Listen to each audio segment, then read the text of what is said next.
যুক্তরাষ্ট্র ও ইসরায়েলের যৌথ হামলায় ইরানের সর্বোচ্চ ধর্মীয় নেতা আয়াতুল্লাহ আলী খামেনি নিহত হওয়ার পর দেশটি এখন রয়েছে উত্তরসূরির অপেক্ষায়। খামেনির পর কে ধরতে যাচ্ছেন ইরানের হাল তা জানতে মুখিয়ে আছে বিশ্বের অন্যান্য মুসলিম দেশগুলো।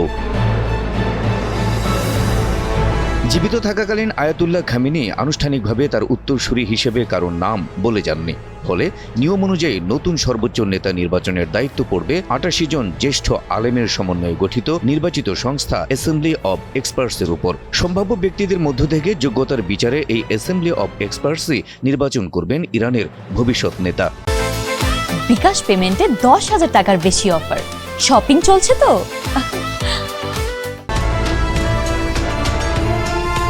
এখন পর্যন্ত খামেনির উত্তরসূরি হিসেবে ৫ জনের নামের তালিকা আলোচনায় আসছে। আর এই তালিকার প্রথমে রয়েছেন সদ্য প্রয়াত আয়াতুল্লাহ আলী খামেনির দ্বিতীয় ছেলে মুজতবা খামেনি। পর্দার আড়ালে যিনি এতদিন উল্লেখযোগ্য প্রভাব বিস্তার করে আসছিলেন। তাছাড়া দেশের সবচেয়ে শক্তিশালী সামরিক বাহিনী Islamic Revolutionary Guard Corps IRGC এবং এর স্বেচ্ছাসেবী আধা সামরিক বাহিনী বাসিজের সঙ্গে তার ঘনিষ্ঠ সম্পর্ক থাকায় তাকেই হয়তো ইরানের নেতা হিসেবে বিবেচনা করা হতে পারে। তবে বিপ্লবোত্তর ইরানে বাবার পর ছেলেকে নেতৃত্ব দেওয়াটা দেশের জনগণ সহজভাবে নেবেন কিনা সেটা নিয়ে যথেষ্ট সংশয় রয়েছে।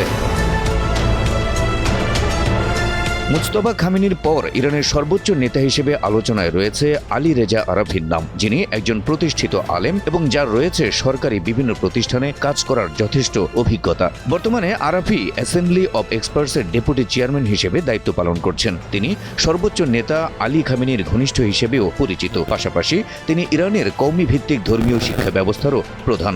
নির্বাচকদের দৃষ্টিতে তিনি যোগ্য প্রমাণ হলে ইরানের সর্বোচ্চ নেতা হিসেবে দেখা যেতে পারে আলী রেজা আরাফিকে। ইরানের পরবর্তী নেতা হিসেবে তৃতীয় আলোচিত নাম মোহাম্মদ মেহদি মিরবাঘেরি। তিনি কট্টরপন্থী একজন আলেম এবং অ্যাসেম্বলি অব এক্সপার্টসের সদস্য। ৬০ বছর বয়সী মিরবাঘেরি ধর্মীয় প্রতিষ্ঠানের সবচেয়ে রক্ষণশীল ধারার প্রতিনিধিত্ব করার জন্য বেশ পরিচিত। পাশাপাশি পশ্চিমা বিশ্বের ঘোর বিরোধী হিসেবেও বিশেষ পরিচিতি রয়েছে তার। বর্তমানে তিনি উত্তরাঞ্চলের পবিত্র শহর কুমে অবস্থিত ইসলামিক সায়েন্সেস একাডেমির প্রধান হিসেবে দায়িত্ব পালন করছেন। খামেনির উত্তরসূরি হিসেবে তালিকার পরবর্তী নাম হাসান খোমেনি। তিনি ইসলামী প্রজাতন্ত্রের প্রতিষ্ঠাতা এবং আয়াতুল্লাহ রুহুল্লাহ খোমেনির নাতি। বর্তমানে তিনি খোমেনির সমাধিস্থানের রক্ষণাবেক্ষণের দায়িত্ব পালন করছেন। তবে কোনো সরকারি পদে তিনি নিযুক্ত নন এবং দেশের নিরাপত্তা কাঠামো বা শাসকদের সঙ্গে তার প্রভাব সীমিত বলেও মনে করা হয়। ইরানের পরবর্তী কর্ণধার হিসেবে আলোচনায় থাকা পঞ্চম নামটি হাশেম হোসাইনি বুশেহরি। তিনি দেশের একজন জ্যেষ্ঠ আলেম এবং তিনি উত্তরাধিকার নির্ধারণে গুরুত্বপূর্ণ সংস্থাগুলোর সঙ্গে ঘনিষ্ঠভাবে যুক্ত আছেন অ্যাসেম্বলি অব এক্সপার্টসের ডেপুটি চেয়ারম্যান হিসেবেও।